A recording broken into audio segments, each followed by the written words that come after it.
generally speaking, I think a lot of shows, most shows exist to reassure people. And I kind of wanted to do something that would actively unsettle people, because I kind of felt that was missing.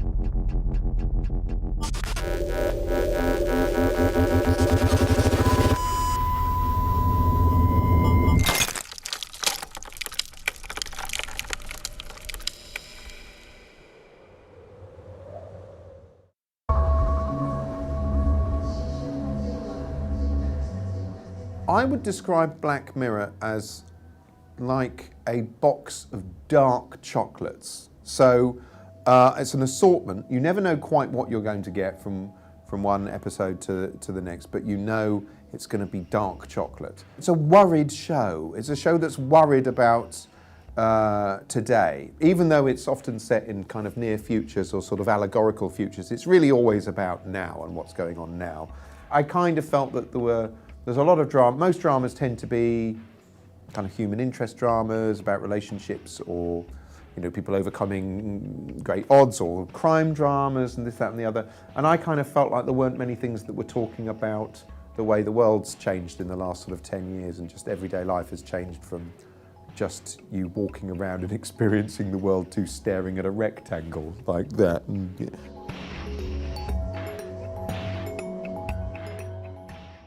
There's been things where, while writing it, it's been like, oh God, now I'm going to have to slightly alter it so no one thinks that I'm just trying to do that. In the first series, there's an episode where people are pedaling on bikes to generate power. I think they're just powering the screens that are keeping them dumb in that episode. But then somebody sent me a link to it. There was something similar going on in a Brazilian prison where prisoners were pedaling to generate electricity and being rewarded with sweets or something.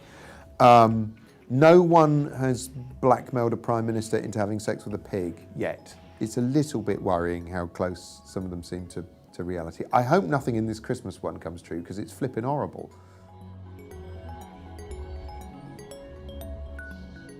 You look at the Twilight Zone, it's all talking about communism, psychology, space travel, all these things which were contemporary concerns at the time. And that's kind of how that informed that side of Black Mirror, the sort of technological focus or backdrop to a lot of the stories. But having said that, not all our stories are really, like the National Anthem isn't a particularly technological story, it's just about a lack of perceived control in today's world. Another thing that I like about those shows, the Twilight Zone, Night Gallery was another one that Rod Serling did, Hammer House of Horror, Tales of the Unexpected, is that quite often they would end on a devastating note. Like it was horrible things would happen to people, and cruel punishments were meted out to the character you just followed for half an hour. So there's like an episode of The Twilight Zone where Burgess Meredith is the last guy left on Earth after a nuclear war, and he's a bookworm, and he's going to kill himself because everyone else is dead. And then he sees a library and he realises that, oh, well, at least I can read uninterrupted for the first time in my life. I can just read all these books, all these great works of fiction I've never had time to read. And he piles up all these books, and he's got something to live for at last. He reaches over to grab the first one, his glasses fall off and smash on the floor, and he's left literally on his knees weeping at the end of the episode. And I thought, that's the sort of thing that should be happening more often on television. The villain is never technology, and I always find it really quite boring. If I'm watching a sci-fi film and there's like the evil genius is gonna, I'm gonna launch this thing, it's gonna enslave everyone. And, it's like I can't really relate to that, but I can relate to a guy who gets obsessed with the gadget and then it gradually ruins his life. So it's more worried than it is attempting to warn anyone. I don't know. I hope none of the stuff comes true, although a lot of it seems quite close to coming true. Like 2 seconds after hitting the end, it seems to start unfolding in reality, which is quite a terrifying idea for an episode in itself. What I took it to mean was when a screen is off.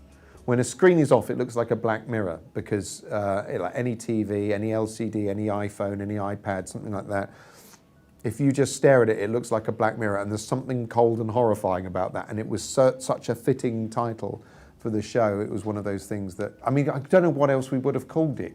Spooky technology time would have been rubbish.